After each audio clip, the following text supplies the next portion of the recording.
अस्सलाम वालेकुम दोस्तों, कैसे हैं आप। मैं हूं आपके साथ सिकंदर राणा और आप देख रहे हैं यूट्यूब चैनल मन में झांक।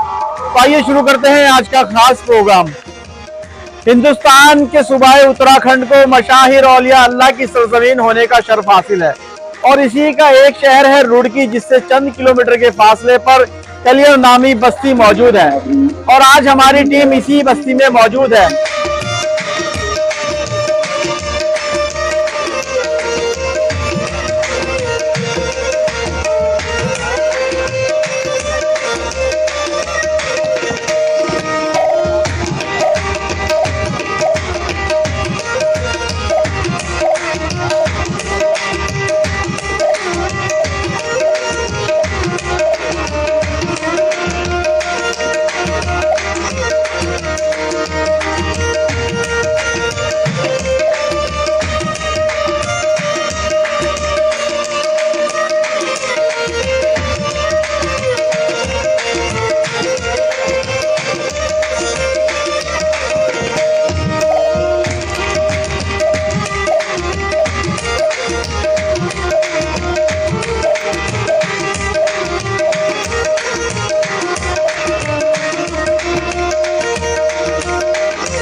दोस्तों, कहा जाता है कि पीराने कलियर अपने आप में तवारीखी एक मुकाम है, जहां साबिर पिया मखदूम ने बुराई को खत्म करने के लिए यहाँ के जालिम गवर्नर को हक की और दीन की दावत दी, तो उसके बाबत उसने इनकार किया और यहाँ तक के उन्हें कलियर में मस्जिद के अंदर नमाज भी अदा करने को नहीं इजाजत दी गई। तो आपने फरमाया कि जहां मैं सजदे में वहां ये मस्जिद भी सजदे में चली जाए। ये करामात थी आप सरकार साबिर पिया मखदूम की। आपका नाम क्या है?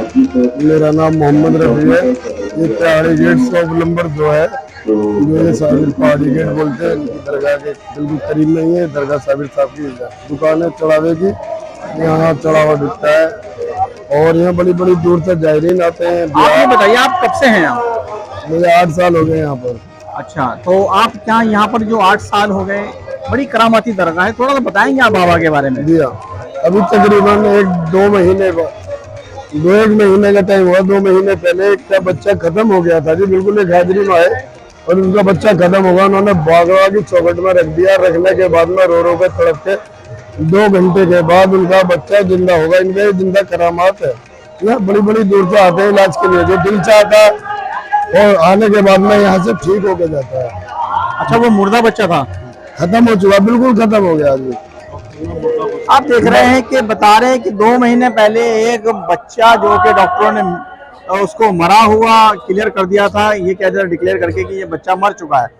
और वो यहाँ बाग वाली कोई चौखट बता रहे हैं बाबा के, भाई बाग वाली चौखट पे वो बच्चा रख दिया था। 2 घंटे बाद उस बच्चे की सांसें लौट आई। जी, ये जो करामात आपने देखी है, तो आप लोगों को तो अकीदा और मजबूत हो गया होगा। जी हाँ, ये हमने अपनी आंखों से अकीदा देखा। उसके माँ बापों के पास गए, उस बच्चे को भी देख के, जिसको डॉक्टर ने मुर्दा घोषित कर दिया और करने के बाद में यहाँ लाई और सरकार की चौखट में डाल दिया और वहाँ रो पे तड़प कर दोनों का बुरा हाल था। और सरकार साबिर साहब के हाथ से वो बच्चा जिंदा हो गया और होने के बाद। अच्छा, आप उस वाकये पे जरा नजर डालें।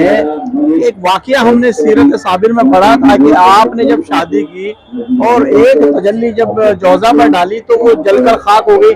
आप इस वाकये से कितना इत्तेफाक रखते हैं? बहुत, मैंने अपने बड़ों से भी सुना था। अच्छा, बताया जाता है कि जब मामू के यहाँ छोड़ा गया साबिर साहब को, तो आपको हुक्म दिया गया कि जाओ खाना खिलाओ। तो आपने 17 साल खाना नहीं खाया, जो गुल्लर है वो खाए, उसके बारे में आप थोड़ा सा बताएं। जी हाँ, आपको आदेश दिया गया था कि जाएं और यहाँ आप लंगर लुटाएं, तो आपने 12 साल गुल्लड़ के नीचे लंगर लुटाया। आप 12 साल का वक्फा है। जी हाँ, 12 साल लंगर लुटाया, आपने खाया नहीं। कुछ अरसे के बाद उनकी वालदा आई, आने के बाद में वो भाई से कहने लगी कि मेरे बेटे का क्या हाल है, इतना कमजोर हो गया। मैंने तो ये सोचा था कि मेरी तो गरीबी है, मैं अपने भाई के पास छोड़ूंगी तो मेरे बच्चे की सेहत बन जाएगी, ढांचा बन गया।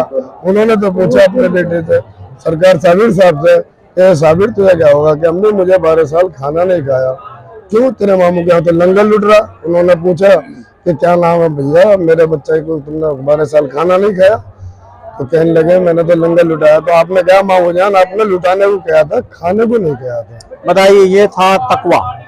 और आज अगर हमें कहीं किसी सरमाए पे, इख्तदार पे बिठा दिया जाए तो सबसे पहले हम अपनी जेब, अपने खानदान का पेट भरेंगे। तो यहाँ तो 12 साल का एक तवील अरसा क्या आपने सिर्फ लंगर लुटाया, ना कि उस लंगर में से खाया। तो ये सीरत साबिर बयान कर रहे हैं, हमारे बीच में चचा खड़े। और बताइएगा कुछ।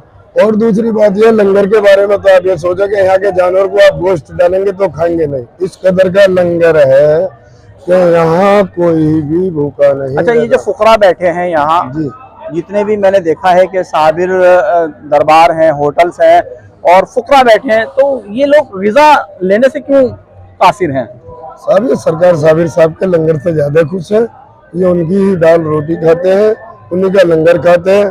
रहा अपना लंगर सरकार साबिर के साहब के अलावा किसी का नहीं खाते। इनके पास पैसा भी बहुत है, कभी होटल से नहीं खाएंगे, कभी चाय अपनी नहीं पीएंगे। सरकार साबिर साहब किसको भेज दें, किसके रूम में भेज दें, क्या दिला दें इन लोगों को।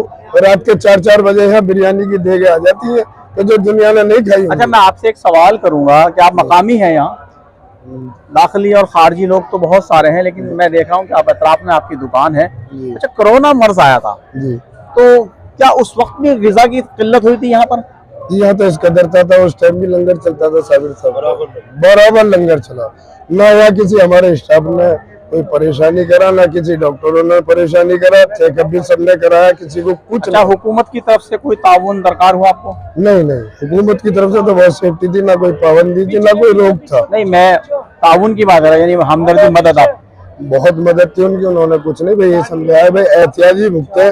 और प्रशासन यहाँ का कलियर शरीफ थाने का तो इतना बढ़िया है, इतना बढ़िया भी। यहाँ कम से कम 7-8 लाख पब्लिक इस मेले पर आई।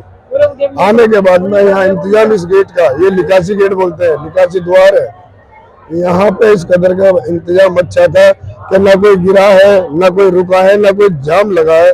और बड़े प्यार के साथ में इन लोगों ने सीरत साबिर जो बयान कर रहे थे, हमारे बीच में खड़े थे चचा और बता रहे थे साबिर साहब की करामत के बारे में। उन्होंने ये भी बताया कि 2 महीने पहले एक बच्चा जिसको डॉक्टरों ने मुर्दा करार दे दिया गया था, और वहाँ बाग वाली चौखट पे जब उसे रखा तो वो बच्चा अचानक से जिंदा हो गया। ये करामात है साबिर पिया मखदूम की, मैं आज आपको कलियर लाया हूँ। और इसी के साथ मैं प्रोग्राम को इख्तिताम तक पहुँचाता हूँ, आपसे लूँगा इजाज़त। और इंशाल्लाह इस वादे के साथ कि फिर आपके बीच में जरूर फिर किसी दूसरे प्रोग्राम के साथ हाजिर होऊंगा। तब तक के लिए मुझे दीजिएगा इजाजत और देखते रहिए हमारा YouTube चैनल मन में झांक।